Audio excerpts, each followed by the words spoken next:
Hello, friends. Welcome to Heartforward Conversations from the Heart. This week, I am pleased to share an interview I conducted with Dr. Roberto Mezzina as he ended a one-week visit to Los Angeles at the behest of the Los Angeles Sheriff's Foundation. Dr. Mezzina headed up the renowned mental health system in Trieste, Italy for many years, up until his retirement in 2019. This was not his first visit. He was here in September 2018 as part of a small delegation invited out by LA County to tour our systems.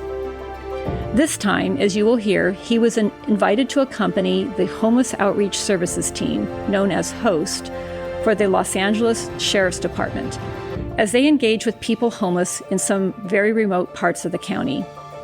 This is a remarkable team under the leadership of Lieutenant Jeff Diedrich.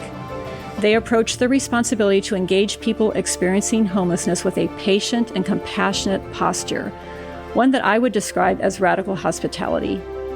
They collaborate with the outreach teams of LASA, the Los Angeles Homeless Services Authority, and the Department of Mental Health to build rapport with people with the hope of moving them inside. During this week, they were accompanied by a film crew associated with CNN's This Is Life with Lisa Ling. Lisa Ling and her producers captured some of the work of the host team as part of an episode they were filming, highlighting the challenges associated with untreated mental illness in LA County. Dr. Mezzina will also provide an update on the changing political climate in Trieste, which threatens to undermine some of the key elements of that extraordinary community mental health system. Good morning, Roberto Mezzina. This time I get to see you here in person in Los Angeles. How are you today? Yes, very well. Thank you. Good morning. We've done 3 of these conversations on Zoom. So you are here in LA. I'm about ready to take you to the airport, but I thought, wow, let's just grab an hour and talk in person about this trip that you had here to Los Angeles this past week. So thank you for indulging me on this morning before you have a very busy travel day. You're welcome, of course.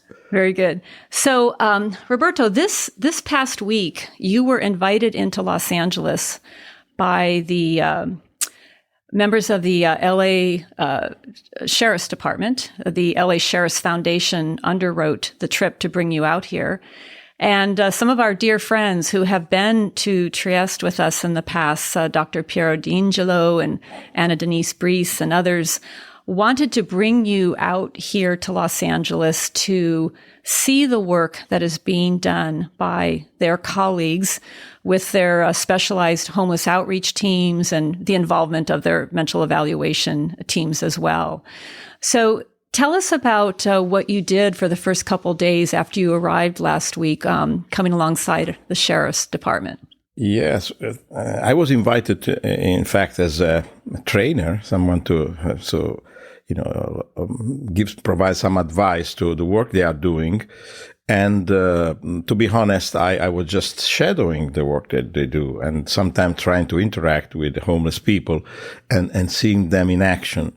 And I was really, impressed by the work they do, seriously. And I had nothing to add to what they are doing, but maybe providing some different perspective. Particularly, Piero was interested in my interest to support the idea of the human rights approach, which is important, probably not so common in the USA framework or, values, etc. But I think it's, and also in the Italian one, we all used to talk about the concept of citizenship rights rather than human rights. Mm-hmm. But human rights is a wider framework. So this can maybe capture, the importance of the work that they are doing, which is based on relying on human beings, working with the strengths and also the weaknesses of those people which are the most vulnerable.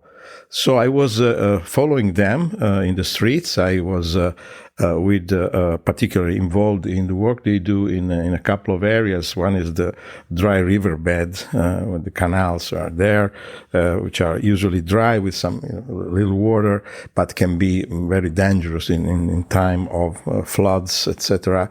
And so there are a lot of people which are living there on the edge of these canals, and they usually have some stable kind of homelessness there, because they're sort of tents. Some of them I've seen in Skid Row, some kind of, but they are a little bit more organized because they stay for a long time. There are some people for 10 years there. So I found out you were east of Los Angeles in Coyote Creek, which I'm not exactly sure where that is, kind of more near Whittier. And people have created, in a sense, their own community out there, right? Yes, to some extent, but these are pretty isolated. So you can find 3-4 people, then you have another place where they are another 3 or 4. And they are, I don't feel a sense of community there.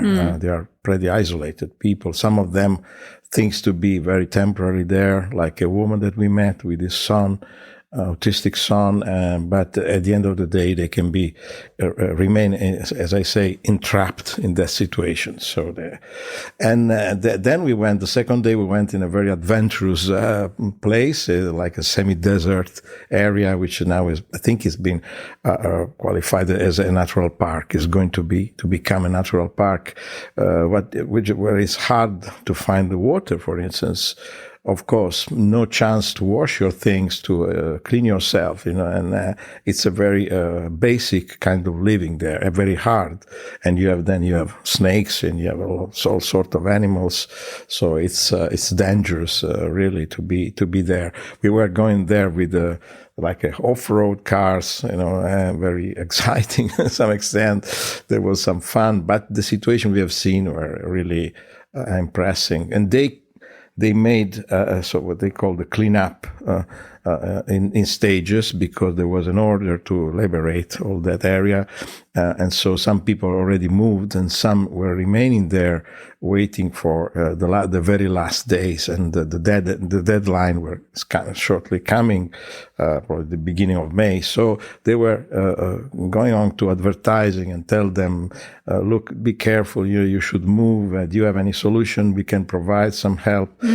Some of them they got a voucher to go into housing. Some were moved to some shelters. And the work they do is to convince people, is to engage people, and to promote and to provide some solutions, opportunities together with the other agencies.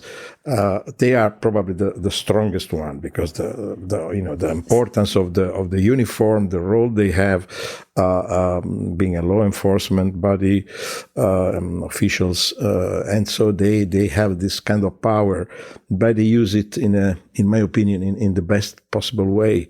So not just to represent the law and what is the limit for this condition. On the other hand, providing solutions, listening to people's stories, engaging them in a very kind way, not forcing anyone, just representing the need to move on, and waiting sometimes for the time that a person can have to develop into a different idea about himself or herself, his life. So did you get this? This is the team that's led by Lieutenant Jeff Diedrich, the Homeless Outreach Services team host. Yeah. Did you get the sense that his team, his colleagues, knew the people? They had previous encounters and had been building rapport and relationships over time? Yes, for sure. They come, they go there, they start to know these people. They are not so assertive to ask their names. They gently ask about them. They take some notes. They are not just asking for documents immediately, and so they wait. So they wait the establishment of a relationship based on trust, trusty relationship, and on that relationship they build on what can be done. Can you describe one of the maybe situations that particularly demonstrated this technique, where after now building this trust, something actually changed? Yeah, I think I don't like to call this a technique, because I think technique looks something cold, but this is just using their human skills, and they have been provided also with a very good training by Piero D'Ingillo this idea of the raw approach, or taking time to observe the situation, to establish a relationship, to make a plan and work together with the people, and not being forced to go into action very, immediately. So it's a reflective attitude.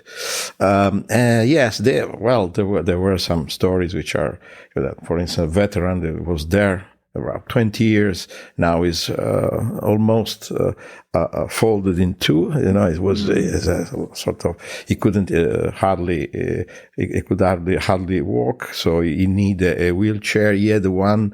This was stolen. Then he was had something to hang on.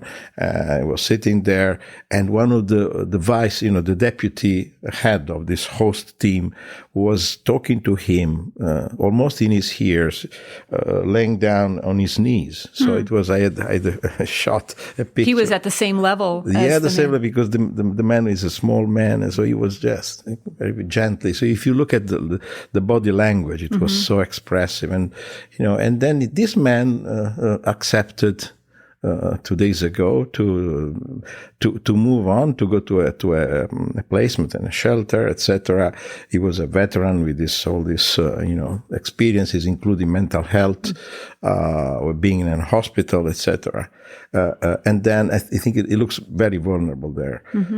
Then, we had the story of this woman that she moved relatively recently to that place with his son after the death of her daughter, which was killed in a car accident. The son has an autistic disorder. So when we started the first time last week, he was just standing up, not saying anything. He didn't reply to the questions, and so just the mother was the official, interface with the law enforcement, and she was a little bit defensive. She was explaining that she was there for a few months, trying to work, so she was going to clean some homes around there. So she trying to have this experience. He was thrown out from her apartment because of, they call the red tag, probably for hygiene reasons. So she couldn't stand kind of living where he was before. But then the second time she was out, and we had a talk with this guy, 21 years old. He seems to be interested in the proposal. One of the deputies told him about wheel repair shops that he himself had an experience before entering the police. So it was a nice thing. And so maybe you can learn something to become a mechanic, etc. And so this guy started to be, really interested and excited. And he said, well, I can accept, maybe to come with you and to look at some possibility of training, etc. Do something meaningful. And then the mother came. He called the mother. The mother came. The mother was smiling this time because she's not as defensive. There was some hope provided to this, to these people. And then she said that she would accept also to move to another, probably housing solution, etc. And the third story was for me the most, the highest point, because there were two guys. One of them was smiling, like he looks a little bit out, probably under the effect of some drugs, and the other one was very serious and was talking with a low voice, hardly listening. I could listen to what he was saying. I understand that this man was visited there for the last couple of weeks by one of the deputies, a woman, a fantastic woman. Was that Ginger? I heard about Ginger. Yeah, the famous Ginger. A small woman with a lot of, powerful sort of charisma. Like a persona. Yeah. Yes. And he's a very serious, but, very passionate and reliable person. So like a relative of this. So using to provide some good suggestion and advice. And then she engaged a conversation with him about his previous girlfriend. They split, and the girlfriend entered into the treatment program. He was a heavy user of drugs, so from heroin and he had the holes in the arm still visible, and then fentanyl and meth, yeah. Methamphetamine, which is a very almost epidemic in Los Angeles County. Yes. Yes. Yeah. And so, but he was really in a down phase. The story was about his father that was about to die.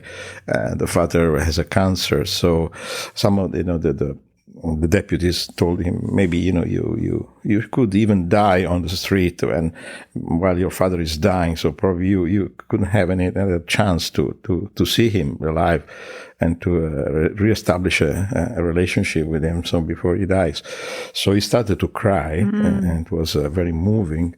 At the same time, we had the CNN filming all this because they are interested in making a report. This Lisa Ling documentary, yes, right? And so this happened, in the open. So it was incredible how these people disclosed their suffering, But again, this ginger had been showing up for weeks prior to build the trust and rapport. Step by step. Then, based on the trust and the suggestion that slowly she started to introduce it. Well, it's hard for a hard, drug user, to enter into a treatment plan. So the first step was to provide him a roof, a place where he can move. It was a very disrupted kind of location where he was, not a proper tent. Everything was collapsed. It was just garbage around. So it was very poor. And then he said, well, okay, I come with you. Then there were the volunteers of the LASA service, the Los Angeles Homeless Services Authority. They go out with the host team. Also very humane. Everybody was emotional. Yeah, emotional. Yeah, there was. Yes, and then yes, he went on the car of the LASA. He brought. They say you are entitled to keep just, as I understand, just one rucksack. And he said, well, I have, too many things. So, okay, take two. So he had two rucksacks, sorry. And then he came on the car.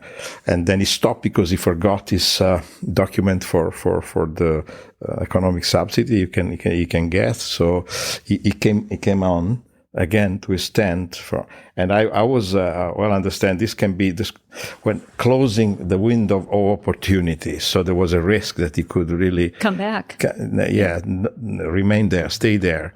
So he went there. So he was followed immediately by one of the deputies, and I also came there because I know from my experience that sometimes people in a crisis, in mental health crisis, they can change their mind. They can then disconnect from the relationship you are just, it's a very tiny, very small, kind of connection that can be broken suddenly.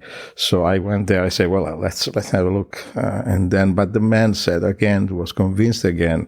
So he tried to find his things, and then he went away. So, and then we followed him all the way through the hotel, very nice hotel. Project Room Key Hotel. Yes, it's a normal hotel which has an agreement with the county to provide some rooms to the homeless people alongside their customers, together with normal people, with a proper reception, etc. So they provided him something to clean himself, so probably having a long bath or shower, and then it was followed till the room.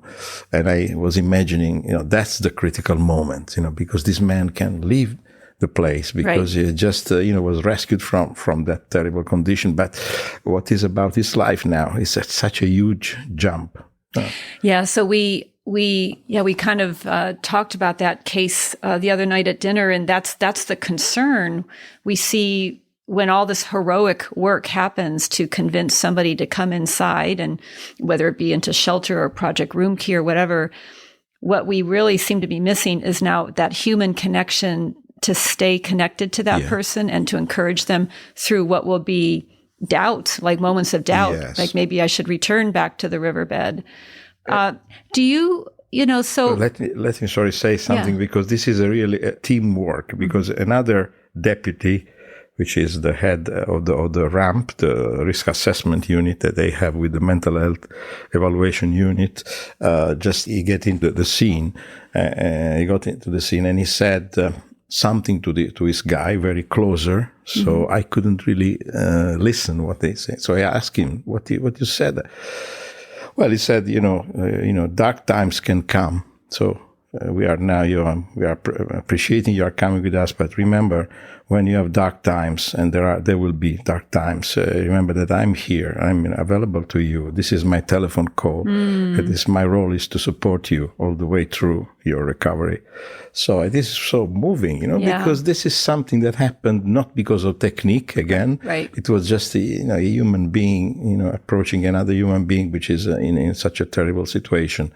So this is the kind of passionate work they do. There's a lot of compassion, a lot of sympathetic approach with it. I give a lot of credit actually to the Sheriff's Department for sending, people on the 2 trips we've taken to Trieste, to the conference, to the delegations, to understand this model of social connection and human kindness. Piero D'Angelo was on that first trip, as you know, and the people give the Sheriff's Department a bad rap for being involved in homeless outreach, but here they are out in some pretty remote areas that are not particularly safe, and they have their LASA outreach teams with them, so they're not trying to be social service providers. And the Department of Mental Health also is involved. I've seen some people, some operators that they have, very passionate too.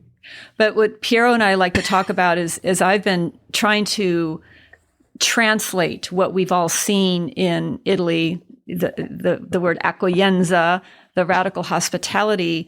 The way I've been defining it in English is we see you, we hear you, you are safe here, and your voice matters. Fantastic. That's the kind of sentence that I heard many times by Jeff Diedrich, who is the head of HOST, Lieutenant Diedrich.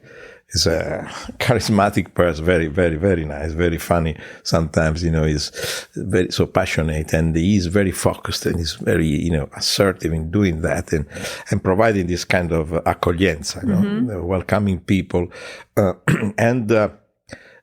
yes, and I think the even the name HOST, the acronym reminds that it's you're a hospitality hosting people. Yes, yeah, and I love the fact that you said that the deputy got down on the level of the person as opposed to standing above them, but being on a horizontal plane, physically, and finding out about their family and finding out about their past, sure. So they know everything. So they built on people's stories, life story. That's the same approach that we have in Trieste. Yes. It's based on knowing the person, understanding his life stories, his life social circumstances, the needs they have, and then trying to build up a relationship, an alliance, therapeutic alliance, a relationship based on trust. And then you can have another question that is crucial that I heard from them, that is the why you are here. And this is a question that you can hardly hear from the professionals in mental health field, because they are, worried about diagnosis. They are focused on other issues, but not asking the why. Why you are here? Why your crisis? What are your explanation? Your meaning? So trying to understand the meaning that the person has attached to that. And then maybe there can be other meanings that are coming from the next of kin and other, friends, or they can provide some other explanation. So all this a network of connection helps you to understand what happened there.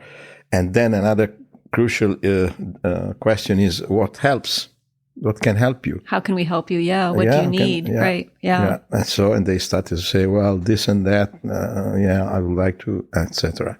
So, and this is the way I think that work must be done in a crisis situation and in a street or in a humanitarian emergency like that, which can be also of a large scale, like we have seen in Skid Row in this terrible situation last time.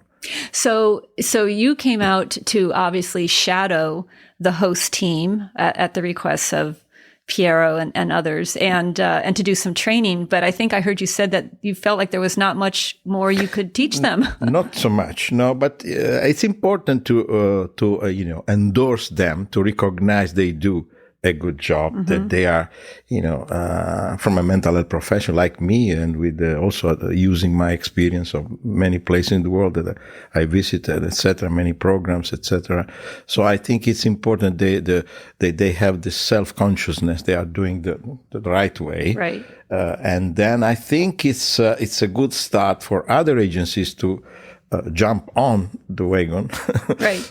To emulate that. Yeah. Exactly. Well, yeah, it's hard to say emulate, but at least, complement what they are doing, right. Working together, making some joint work, and using the different skills they have. Of course, a mental health profession can provide some more insight, as I've seen, quickly understood the conditions they have. And mental health conditions can be so it's called the clinical impression is important, and as any other possibility to better complement what they are doing with a more professional based approach.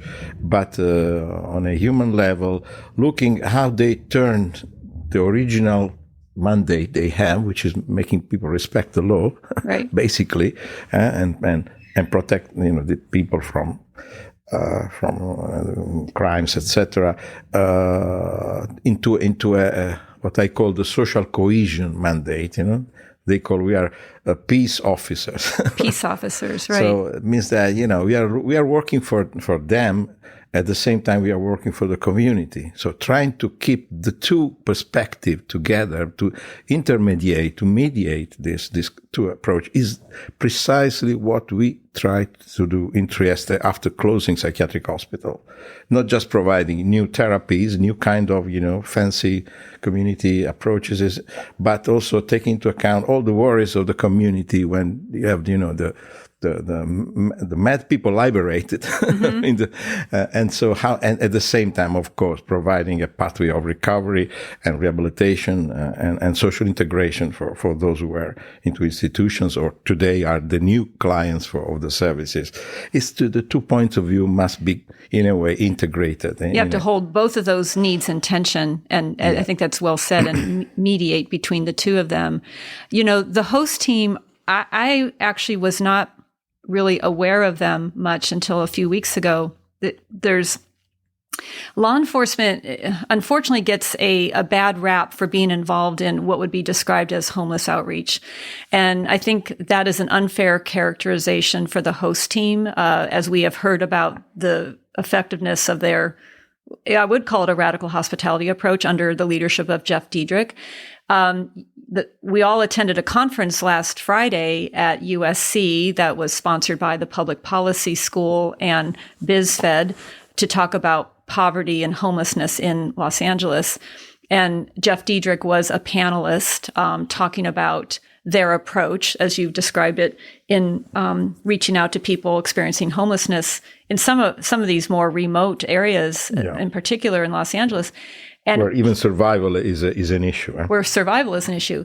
And he said something that I didn't know, and I just want to say it here because they deserve to be recognized for this, that in all the years that the host team has been operating, there have been no arrests and no uses of force. Yeah. So they zero coercion. They negotiate. Fantastic. Like you always talk about relentless negotiation. They meet people where they're at, and they are able to negotiate a path forward. Yeah. So you mentioned CNN, and so I do need to mention that CNN was coming alongside this work you all were doing in the field.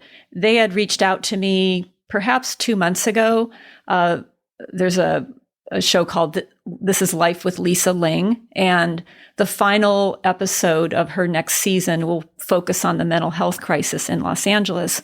And they had reached out to me knowing that I, had been to Trieste, and I write about it and I talk about it, and asked if I would, help them. And I said, well, you don't need to talk to me. Serendipitously, at the same time, you will be filming your documentary Roberto Mezzina will be here at the behest of the LA Sheriff's Foundation. So they were so excited to be able to integrate you into the episode. I'm curious, when you had your interview with them, what did they want to know from you? Well, more news about Trieste, what was the history of the experience, and how I see what is happening in Los Angeles in terms of homelessness in general terms, also the work of the host. Well, I saw some of the things I'm saying to you, basically.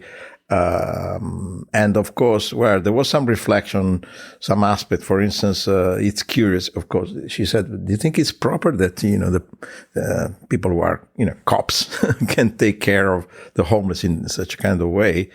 I said, well, it's like changing the original mandate, interpreting the original mandate in a different way, because, they use their uniform to provide safety. They say based on safety of people, providing them this sense of being secure with them, not forced by, they are there. They call it the guardian effect. The guardian effect, and that's very important. So based on safety, this is the first need that can be addressed. They build on, and so it's incredible. I tell her that I was studying recovery from qualitative studies with a group of international people.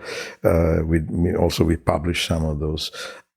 And then some of the interesting aspects is that people in recovery recognize the importance of the help received by professionals or other significant others when they are able to break the rules or break the roles they have. So, and this is something that I've seen, with my eyes. So by breaking the rules, it's you have this normal expectation of how someone in law enforcement would act. Yeah. And now when you see them acting differently in this more humane way. Offering opportunities, for instance, or, linking you to a system, linking you to some response to your needs, etc.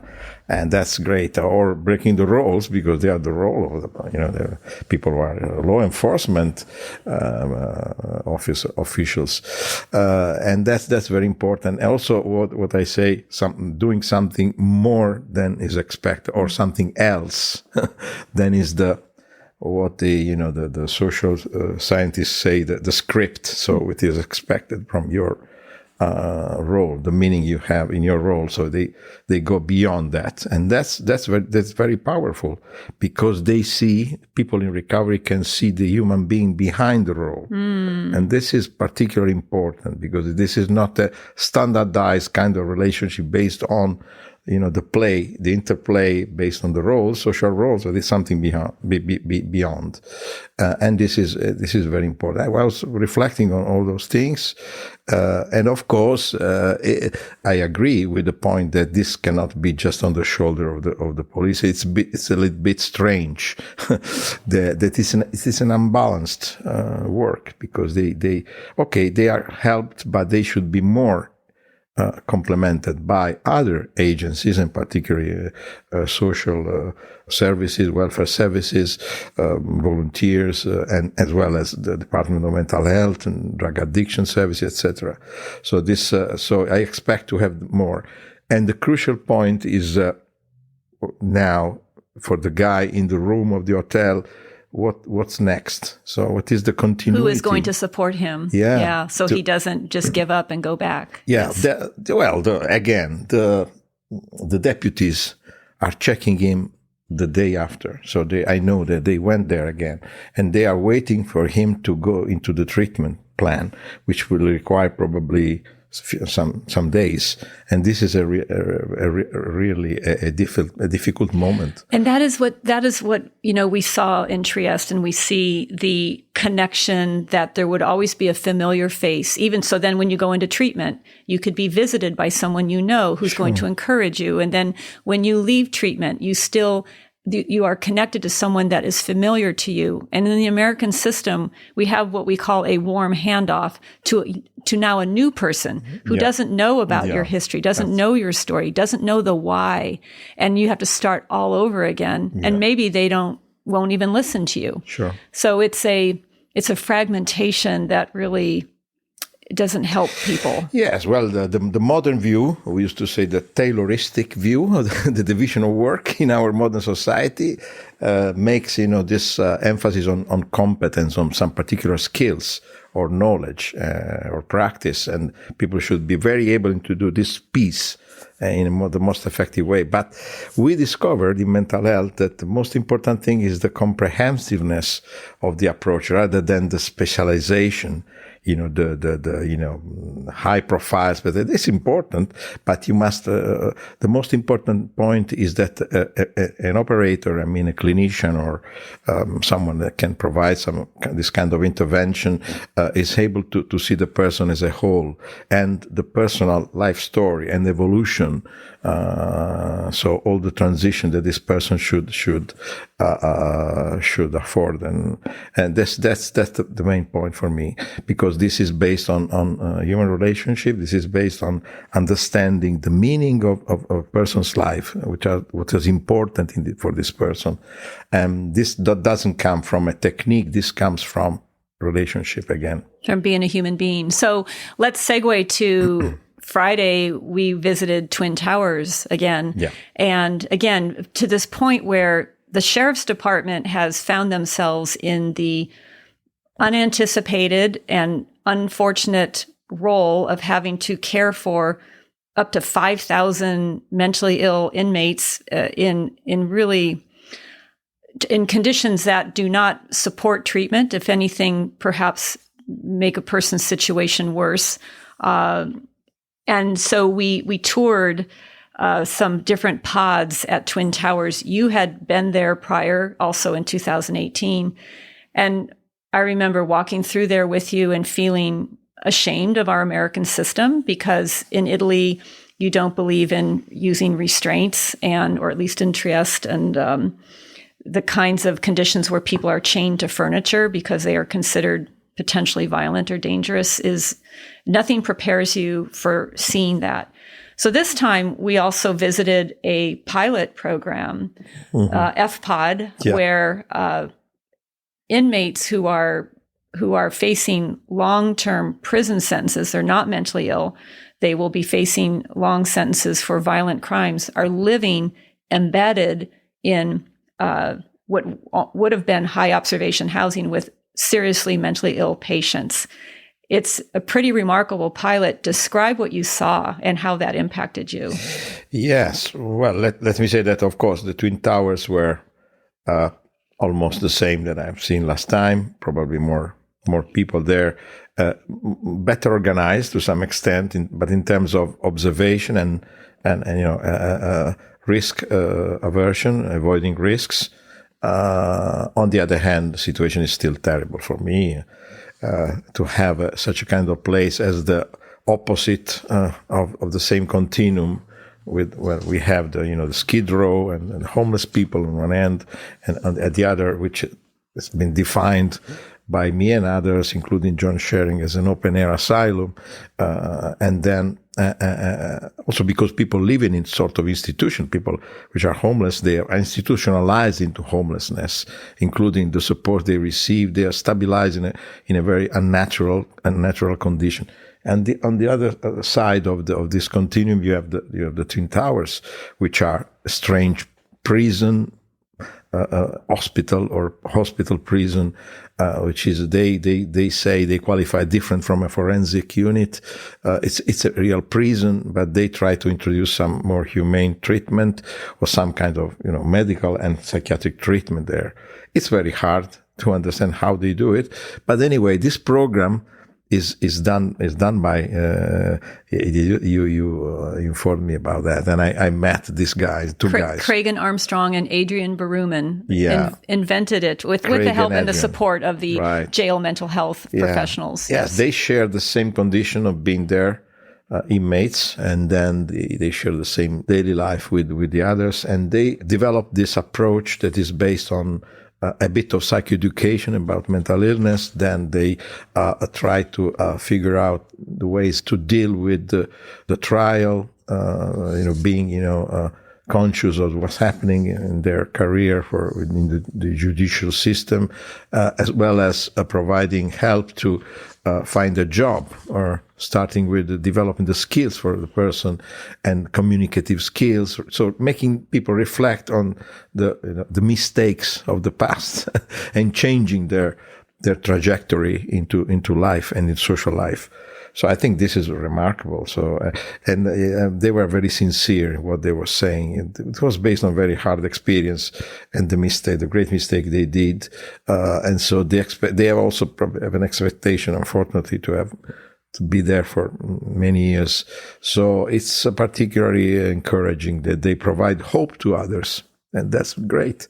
And there's hope for them as well, because they have a sense of purpose in being able to have a redemptive role in coming alongside these mentally ill inmates. Yeah, I give the Sheriff's Department great kudos for supporting that program now for 5 or 6 years.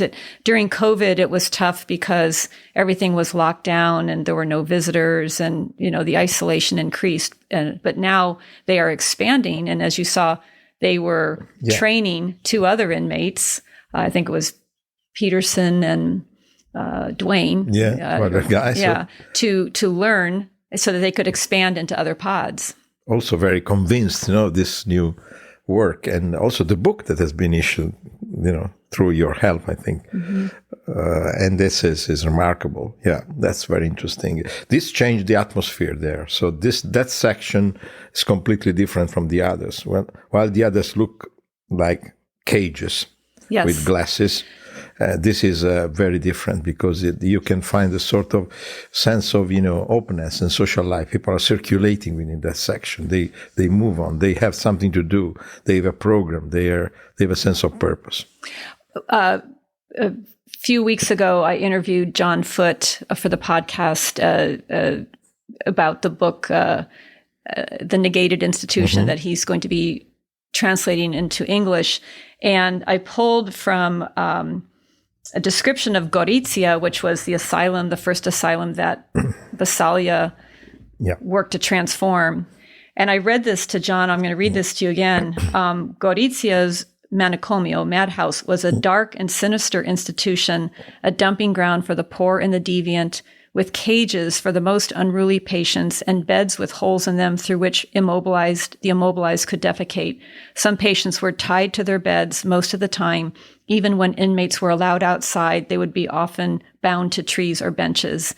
And I reflect as we walk through there that, sadly, apart from the special pod where the pilot is happening, we saw the cages where people are taken for recreation to get fresh air.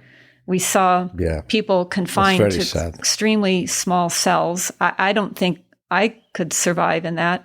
You and I, in visiting the one pod where the man was desperate for attention and he was waving at us out of his cell, and he had smeared feces all over the window, desperate for human connection. And we just have to seriously rethink opening up these facilities into more humane spaces. Yes, again, but the problem is how to do without, to find a way to do without Twin Towers. It's difficult to transform a place like that. The problem is how to avoid that this place can even increase its population. Avoid getting there in the first place. Avoiding getting there. Yeah. The prevention, as preventing the homelessness. That's the job for me. That could be the main job of the Department of Mental Health for those who have a serious mental health condition, particularly.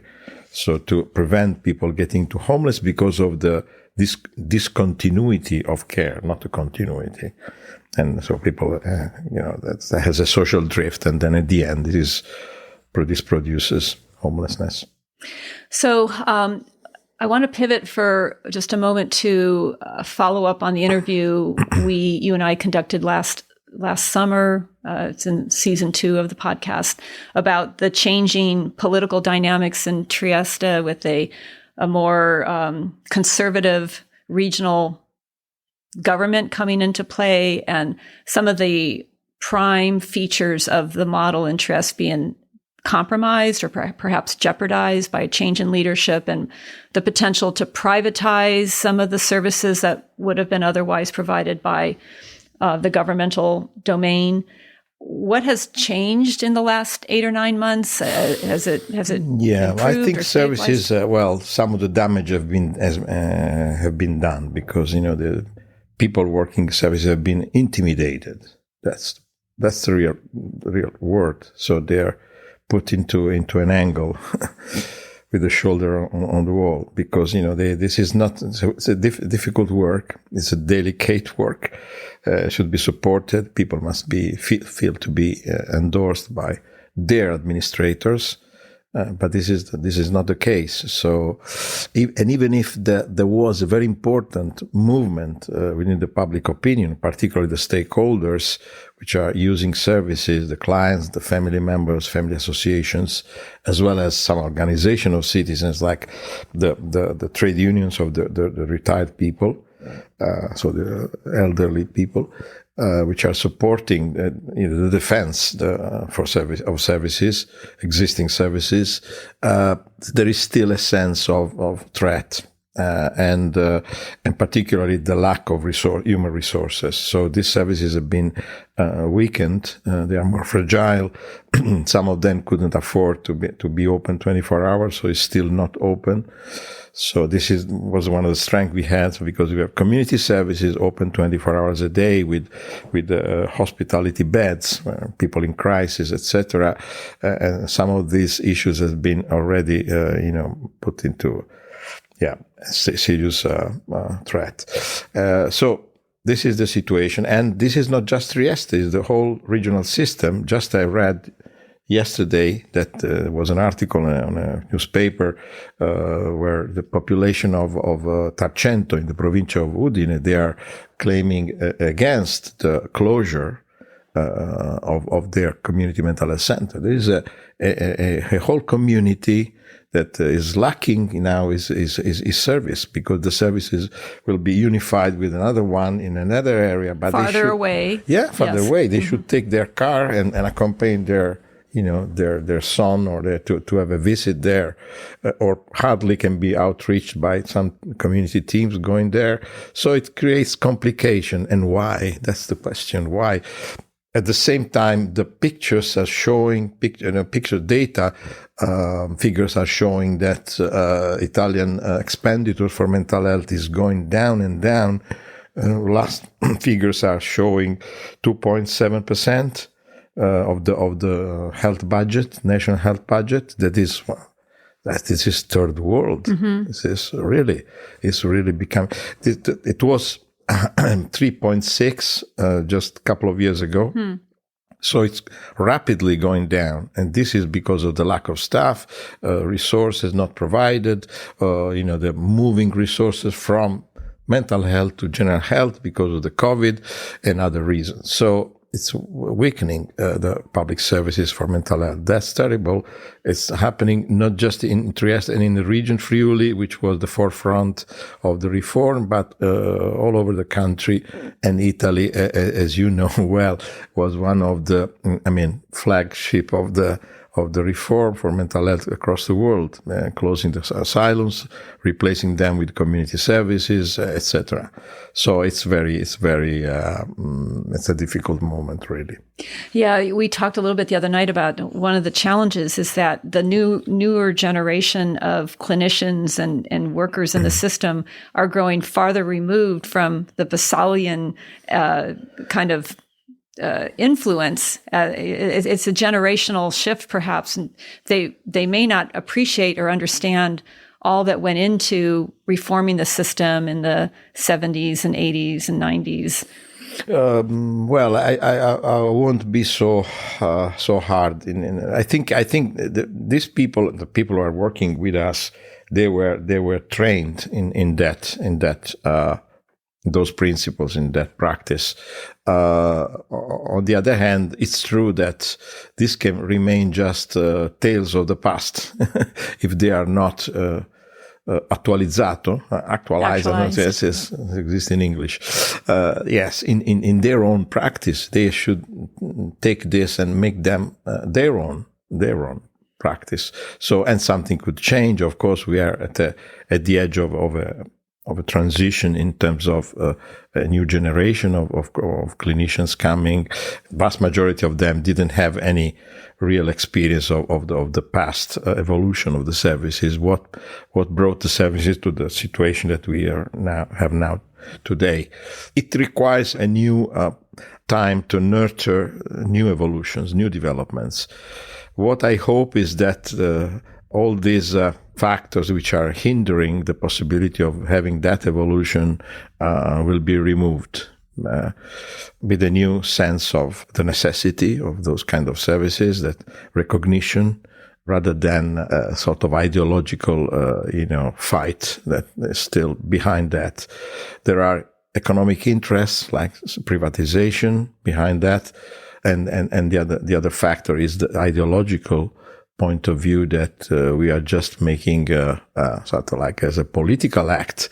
But this is the reality of a new way of services, new way of providing services, and they have to recognize that. When I say they, I mean the political decision makers, and hopefully the families and the service users and others will. But they agree that they would keep the convinced. Pressure on. Yeah, sure. So I know we need to leave for the airport. Let me just ask this final question. We're pretty early in 2022. It's April. What are you working on this year? I know you've got some new kind of proposals in the human rights area that you're trying to promote training, and also the World Federation for Mental Health. What is on your agenda for 2022?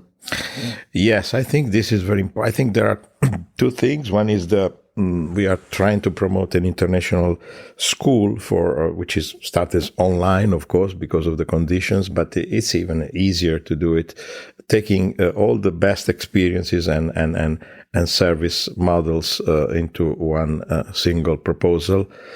Includes Trieste, of course, and it's one of the most important aspects of this school. And we are doing that with the International Mental Health Collaborating Network, which is a totally, free of interest company. So it's a charitable entity into the UK law currently, but it's an international network of good practices, and that's important. And the second is of course, the recognition of two factors. One is the social determinants of health and mental health, which are so important. Let's see the homeless people. Their mental illness can be, of course, affected seriously, even when they are not already a mental health patient, but they can become because of the conditions where they live. So the importance of those factors must be more recognized. The social inequality, which brings to mental health disparities. We just issued a paper with an international group of researchers on that point. And then the human rights factor. So today, what happened by closing the psychiatric institutions and having community-based services can be translated into a human rights approach. So focusing on the person as a whole and all the human rights that must be enforced, not just respected, but realized. Realization of human rights is the key factor. And we certainly agree with the World Health Organization. They have a specific program called Quality Rights, which is now enforcing a worldwide e-training, so with the possibility of any stakeholder, any interested person to approach that and to have it for free. It's a reasonable time that you can spend in understanding more what does it mean, human rights, how they can be enforced, etc. And they can inspire service provision, and how they can be, becoming a vital part of the advocacy, self-advocacy of people with mental health problems. For instance, having the right to be equal in front of the law. So having the support of someone that can advise you about your rights in a court trial, or even in a treatment condition where you don't accept what is the offer, and you have the right to discuss the options and alternative, etc. So avoiding coercion that's the way to involve the person. So I think this is so important. I think the human rights approach must become one of the most important tools we have and framework. And I also recommended the sheriff department to do that training. This was accepted. Probably we are going, I hope that it can become a reality quickly toward planning an international conference in Los Angeles based on homelessness and human rights. Probably because this is a very important, critical area where you can find the justice and coming to somehow trying to manage that, and mental health on the other hand. So psychiatry and justice, they always have a difficult relationship because they are looking after responding to the social deviance and in different ways. Of course, sometimes psychiatry went too much on the side of the judicial system, and sometimes the judicial system was diverting these problems to treatment that became a coercion in terms of providing care and support to people. So we have to find new ways. And I think it was very inspiring for me to be here. And maybe we can have an international debate about this very difficult field, but can be also very promising. I think you bring a different filter when you come. You bring different language. You see things in a different way. It's really helpful. It breaks us out of the ruts we're in. And I love this notion that maybe the language associated with human rights could present a different framework for us to have this conversation. Yeah. And I'm going to enlist your help to help me find someone I could interview just to begin to plant those seeds. And maybe we can even have a bunch of people in Los Angeles taking that e-training course from the World Health Organization so we can start to change our language here. Okay, I provide this help. Thank you. Okay. So, Roberto, I'm going to whisk you off to LAX so you can be properly ready to board your plane back home to Italy today. We so thank you for taking the time to come to Los Angeles and to come alongside our friends at the Sheriff's Department. And we've had some nice opportunities to socialize. And I promise you the next time you come back, we will take you to the LA Phil so that we can have you enjoy a little bit of our culture as well. Okay, thank you very much. Thanks a lot, Carrie. And greetings to all friends. And great thanks to all those which were so kind to host me here. Very good. Thank you. We're going to have a good day. Bye. Bye. Thank you. Something jumped out at me when I listened to the recording of my interview with Roberto. Something I did not hear during the actual conversation in real time. You will recall, as I was describing the manner in which the host team approaches people with whom they are building a relationship, I referred to this as a technique. Roberto gently corrected me and said, "I don't like to call this a technique because it seems so cold. Instead, this is just people using their human skills." That's all you need to remember, really, about a fundamental principle that should guide mental health systems in our country, actually. How should we treat each other as human beings? I know some might find it to be an oxymoron to hear about the work of the LA Sheriff's deputies described as radical hospitality, but I will attest that some of the most compassionate people I've met are employed by the LA Sheriff's Department. Twice they have accompanied us to Trieste to learn all about the human-centered philosophy of care and bring those lessons learned home to share. And the compassionate program that exists at Twin Towers Correctional Facility in the pods managed by the inmate mental health assistants brings an element of human kindness into an otherwise bleak setting. You will recall that interview from Season 1, Episode 5, and if you haven't listened to it, I highly encourage it. Next week, we will meet with representatives from Synergy, what I would consider to be the North Star in the state for how to run an adult residential facility, also known as a board and care. Synergy is a place that operates with a posture of radical hospitality and a belief in recovery. My thanks to you for listening, and my thanks to my team here at Verdugo Sound for their support in producing this podcast. See you next week.